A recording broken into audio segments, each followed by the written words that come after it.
Isa sa mga inaabangan ko sa mga battles ay ang mga matatalinong punto ng mga MCs. Kasi given na yung mga wordplay, yung bars, yung mga witty jokes, diba? Na yun naman talaga yung nagiging highlight ng isang performance. Pero may mga punto din talaga na kahit di man ganun kalakas or ka-technical yung punchline ay mapapabilib ka pa rin dahil nga sa sobrang nagme-make sense yung pino-point out nila. Dito mo rin ma-assess yung battle rap IQ ng isang MC. Yung talino kung paano mag-present ng mga personal takes sa mga bagay-bagay. Like dito sa punto ni Marshall sa round 1 niya against Mzite, alam naman natin na malaking agwat nilang dalawa pagdating sa estadyo sa battle rap. Isabuhay at 2x2 champion si Mzite, diba? Kabilang na rin sa mga top tier MCs ngayon. And alam kong aware din naman si Marshall sa difference nila na yon, kaya para angguluhan si Mzite sa bagay na to ay sobrang hirap na challenge agad. Pero ito, panoorin nyo kung paano niya hinanapan pa rin ng paraan para makabuo ng isang solid na punto. Nagawa niyang at least i-minimize yung mga achievements ni Mzite habang inaangat niya yung sarili niya. Ang galing ng approach niya dito.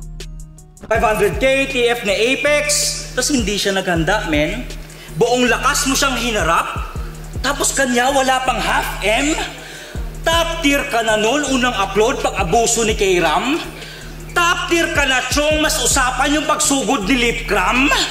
Yung isang heavyweight di naghanda, epekto ay wala rin. Alam kong handa ka sa laban natin, pero bit-bit ay babasagin. Yung respeto nila sa'yo, di kasing taas ng respeto mo sa akin. Noong 2018 Isabuhay Finals, may magandang punto si Shay about sa pagiging Isabuhay Champion. Kasi pag sinabing Isabuhay Champion, parang siya na yung pinakamalakas na MC nung taon na yun. Yun agad yung maiisip natin, di ba? Pero dito pinaremind ni Shay na ang pagiging Isabuhay Champion ay isang responsibility din. Binigyan niya nga ng timbang yung halaga ng face value. Na pag nag-champion ka, bit-bit mo na yung responsibilidad na maging face of the league. Like diba no 2023 na literally si Pistolero ang ginawang profile picture ng Flip Top Battle League Facebook page. So yung pressure bit-bit ng isang Isabuhay champion kasi di ka na pwedeng magkalat or magpabaya kasi magre-reflect nga raw sa liga yung ginagawa mo as a champion. Sino man sa amin magkampiyon, brand ng Flip Top ay aming i-represent. Like it or not, tayo mga kampiyon ng liga, sa atin magre-reflect yung quality ng ibang content. Kasi, tinan mo halata naman, ang goal yung premyo, pangkain. Obvious na obvious yung intent. Tinan mo itsura, paano mo aalagaan yung brand.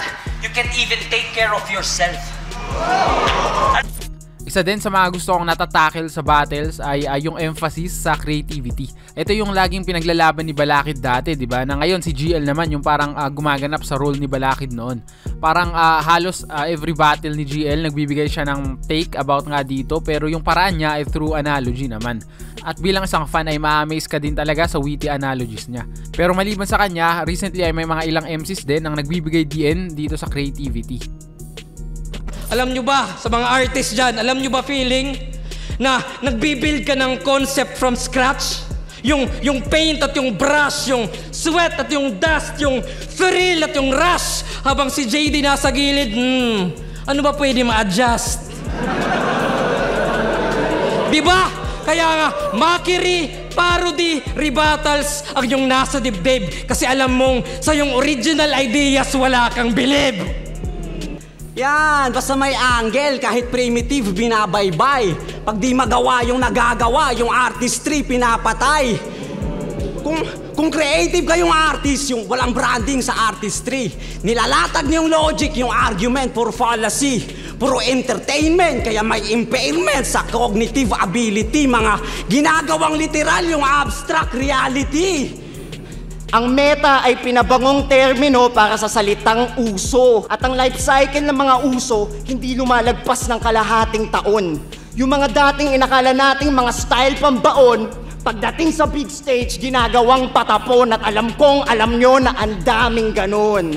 Yung equation mo ng 2020 na pang-winning, irrelevant, obsolete, pilit na yung ending. Palaging lulutang yung pagkakaiba ng dinidikta ng trending at lumilikha ng sining. Kaya kupal ka, bro! Pabayaan mo silang maging maarte. Kasi depende na yan sa tatanggap. Pabayaan mo sila na dumiskarte kung anong gagamitin nilang sangkap. Sa kultura dapat balanse. At lahat tayo dito may ambag. At isa ka sa responsable kung ba't namamatay creativity sa battle rap. Paano nga ba dito mag-e-exist Simple lang, kailangan mo lamang bumanggit ng pangalan, mandamay. Yan na yung battle rap legit. Ang sarap murahin ni Arik ng walang dahilan. Kaysa sumulat ng siksik. At diyan nga nasusundan ng mga matatalinong rap battle analyst, 10% kung gaano kakahusay, 90% kung gaano kakatoxic mag-isip.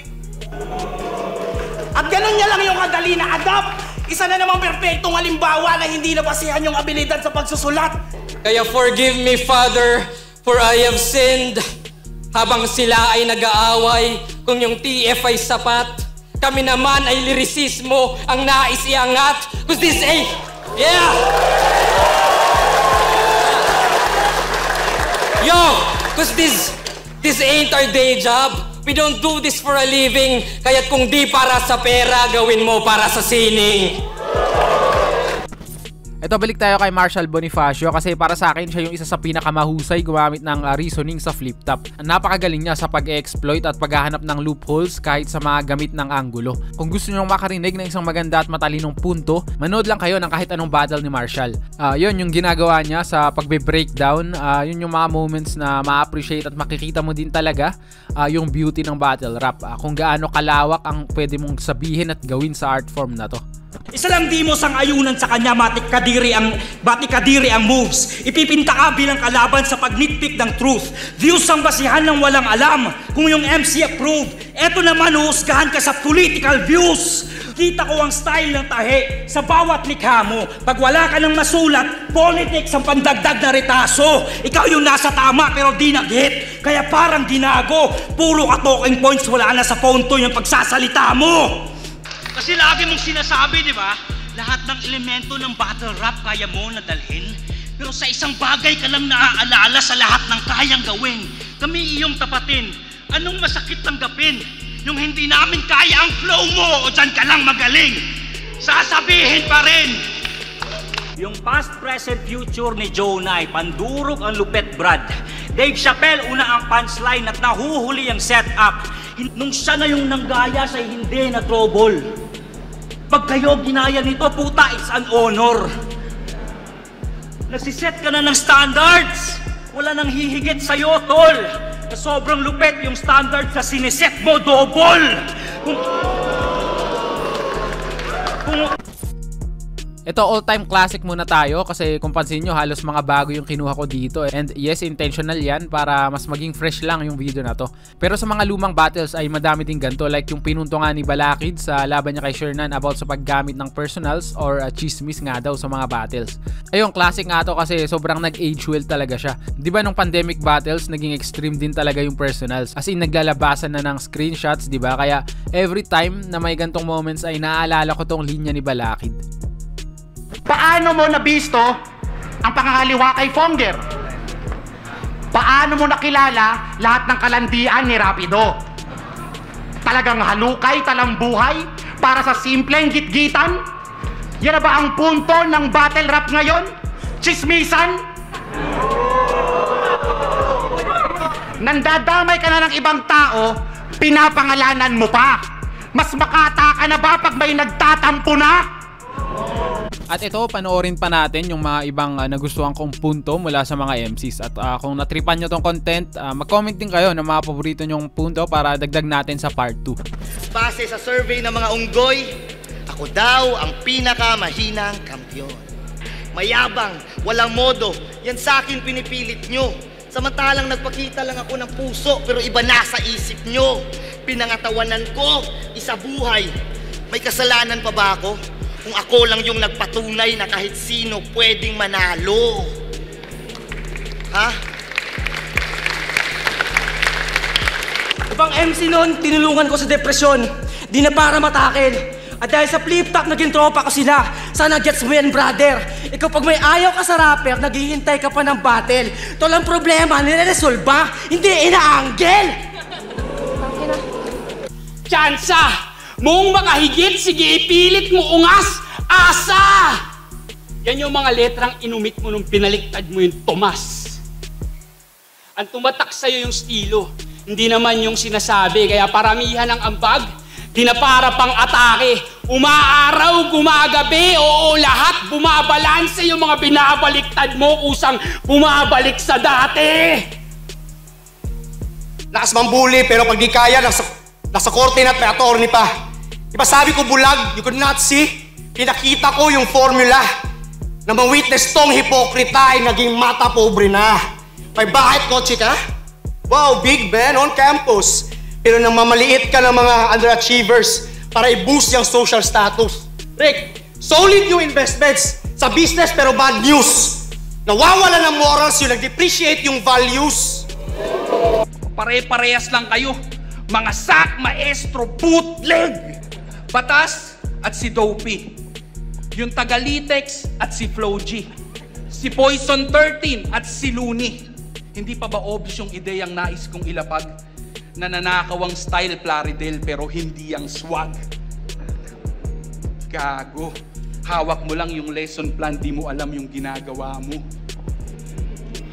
Mister, kaya kong gayahin ang style ng lahat. Tol, isipin mo. Ikaw lang ang rapper na aminado na walang sariling estilo, bro.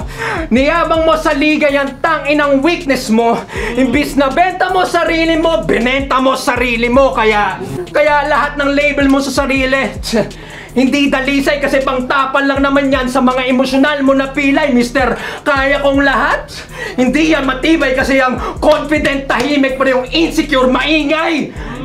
So wala mag-shoutout sa Hip Hop Heads TV para updated kayo sa kung ano man nangyayari sa Flip Top at para mamulit na rin kayo kung ano man nangyayari dito.